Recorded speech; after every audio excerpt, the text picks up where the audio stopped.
gimana kabarnya hari ini? Halo Ibu, Alhamdulillah baik Ibu. Alhamdulillah. Gimana kakak lagi ada kesulitan akhir-akhir ini? Iya, saya agak pusing akhir-akhir ini. Agak pusing, kamu pusing kenapa? Akhir-akhir ini rasanya banyak banget yang harus dikerjain. Iya sih, ibu lihat kayaknya kamu cukup kewalahan ya sekarang. Iya Bu. Oke, terima kasih kakaknya sudah mau datang sama ibu dan mau menceritakan tentang masalah kamu. Sebelum kita mulai, ibu mau kamu merasa nyaman dalam proses ini. Jadi kamu bisa menceritakan apapun yang memang ingin kamu ceritakan sama ibu. Oke, sebelum mulai ibu mau bertanya dulu, kamu sudah pernah melakukan konseling sebelumnya Belum pernah Bu. sama siapapun? Oke, mungkin di sini ibu akan sedikit menjelaskan terkait proses konselingnya dulu ya kakak ya.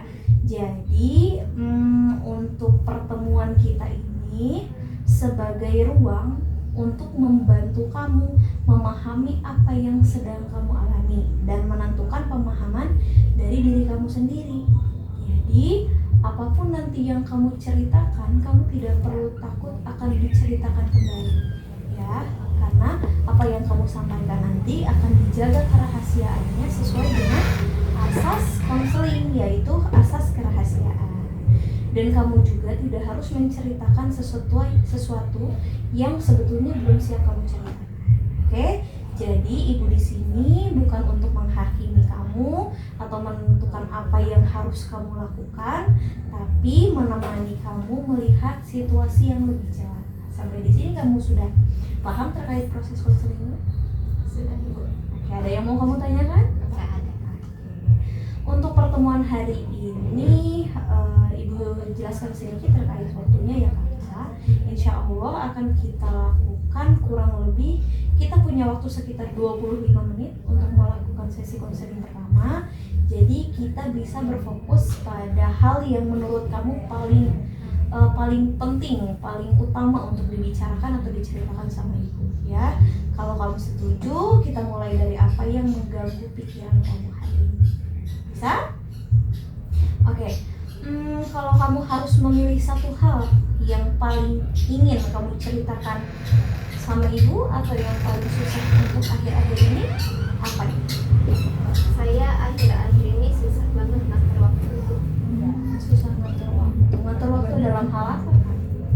Kuliah, terus organisasi, sama di rumah juga. Kayak semuanya datang berbarengan gitu Bu. Jadi ada beberapa tanggung jawab yang terasa menumpuk dalam waktu yang bersamaan, betul? Betul Bu. Saya sering bikin jadwal, terus ujung-ujungnya tetap berantakan. Ketika rencana yang sudah kamu buat tidak berjalan, biasanya apa yang kamu lakukan? Atau apa yang kamu rasakan? Kesel sama diri sendiri, kadang sampai mikir kenapa sih aku nggak bisa kayak orang lain. Kamu cukup keras sama diri kamu sendiri ya, ketika merasa tidak berhasil menjalankan sesuai dengan rencana yang kamu buat. Seberapa sering perasaan itu muncul kamu rasakan? Hampir setiap minggu, apalagi kalau ada tugas kuliah mulai banyak itu Bu. Apa yang biasanya kamu lakukan kalau misalnya ada di situasi tugasnya sudah menumpuk banget nih? Kadang saya malah diam dulu Bu, gitu, kayak scroll HP atau tidur gitu. Padahal tahu masih ada tugas. Jadi kamu kalau misalnya merasa terlalu terbebani, kamu justru malah mengambil jarak dari tugas-tugas itu untuk sementara ya? Ya abis itu malah makin merasa bersalah. Jadi tadi kamu kan mengatakan kamu merasa bersalah. Menurut kamu sebenarnya rasa bersalah itu muncul karena apa? Saya merasa harusnya kayak saya harus bisa lebih baik gitu.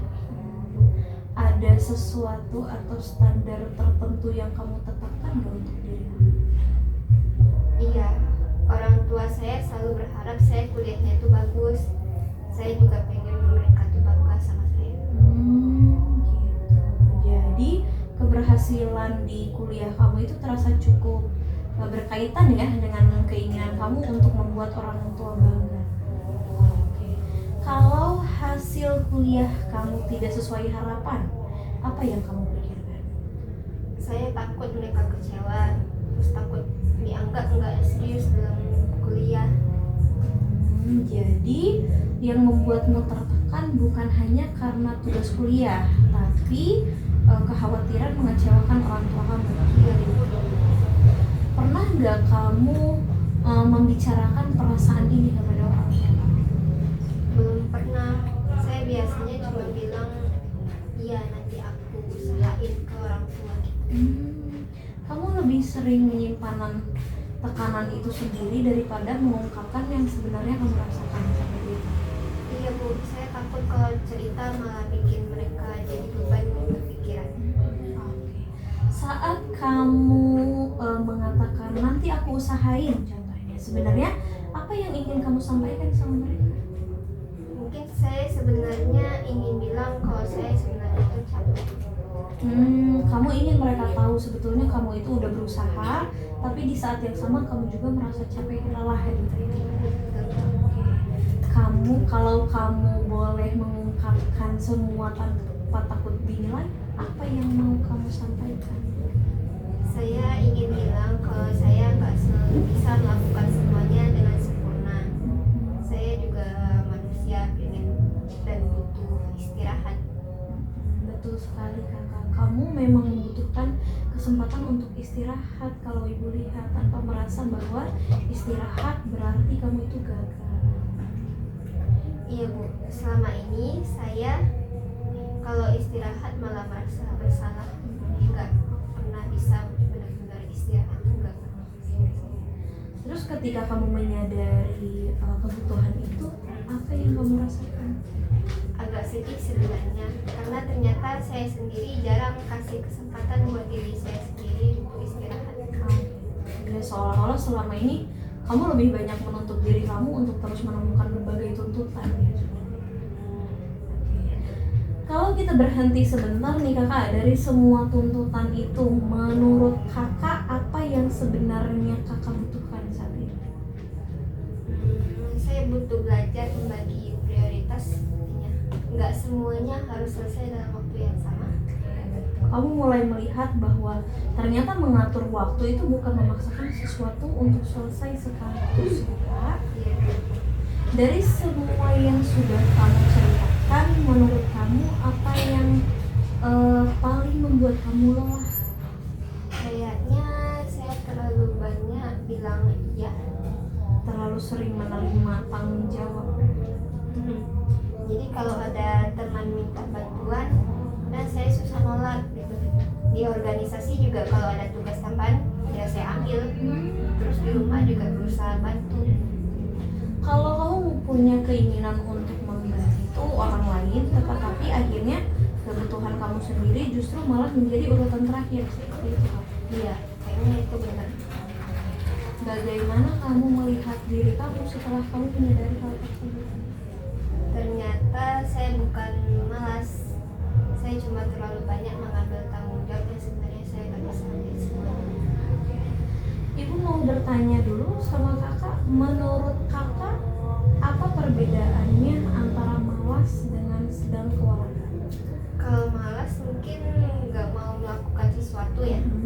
Kalau saya sebenarnya mau, tapi bingung harus mulai dari mana, karena semuanya terasa banyak. Apa hal tersebut, pemahaman itu terasa berbeda menurut kakak? Iya, saya jadi nggak terlalu menyerahkan diri sendiri. Sepertinya kamu sudah mulai melihat dari kamu dengan cara yang lebih paham ya, bukan hanya menilai. Iya. Setelah memahami hal tersebut, apa yang ingin kamu coba lakukan ke depannya? Saya mau mulai bikin prioritas, mana yang memang harus selesai duluan, mana yang bisa ditunda. Apakah ada hal lain yang ingin kamu ubah? Mungkin saya mau belajar bilang enggak kalau memang saya enggak sanggup. Terus bagaimana rasanya membayangkan kamu mengatakan tidak kepada orang lain? Masih agak takut mereka kecewa. Tapi kamu tetap merasa bahwa itu sesuatu yang harus dipelajari. Betul, karena kalau terus bilang iya, saya sendiri yang kewalahan. Langkah kecil apa yang paling mungkin akan kamu lakukan dalam waktu dekat ini kan?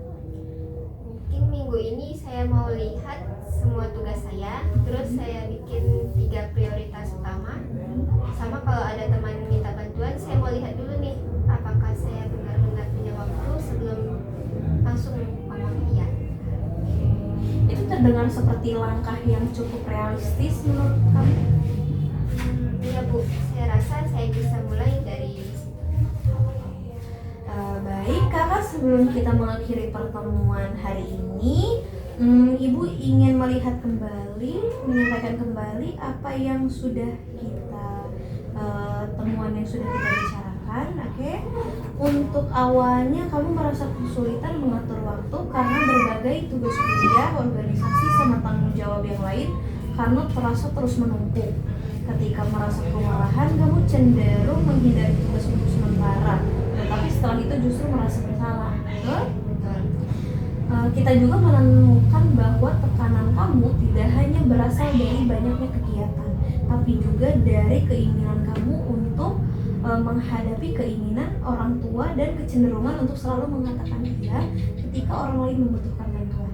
Oke. Namun selama proses tadi kamu mulai melihat bahwa kondisi tersebut tidak selalunya berarti kamu malas kakak atau tidak mampu. Ya, kamu menyadari bahwa kamu itu sedang terlalu banyak mengambil tanggung jawab. Kamu merasa sedikit tertekan, jadi tidak memberikan ruang yang cukup untuk diri kamu. Oke, betul kakak? betul. Dari pemahaman itu kamu sendiri sebetulnya sudah memilih untuk mulai menemukan prioritas. Jadi mempertimbangkan kemampuan kamu sebelum menerima permintaan orang lain. Oke. Serta belajar mengatakan tidak terkait permintaan seseorang untuk melakukan sesuatu. Ya. Setelah pembicaraan hari ini selesai, kakak bagaimana perasaan kamu sekarang? Lebih ringan sih Bu. Saya jadi sadar ternyata saya nggak harus melakukannya semua sekaligus. Oke, kamu merasa lebih ringan ya sekarang karena mulai melihat bahwa kamu itu sebetulnya punya pilihan untuk mengatakan tidak dan tidak menanggung beban atau melakukan tanggung jawab itu sendiri.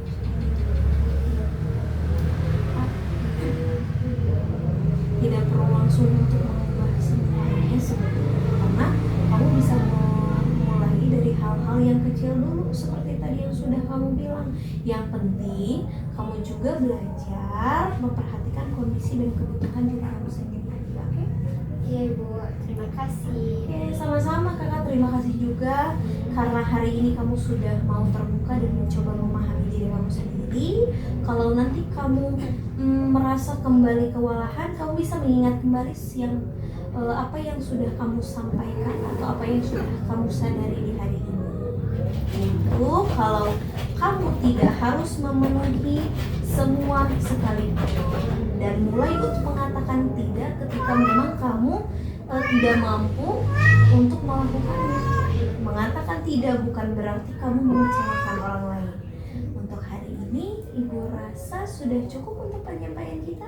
Iya Ibu, terima kasih banyak ya Ibu. Oke, terima kasih kakak. Semoga langkah kecil yang akan kamu ambil ke depannya bisa membantu kamu menjalani hidup yang lebih baik.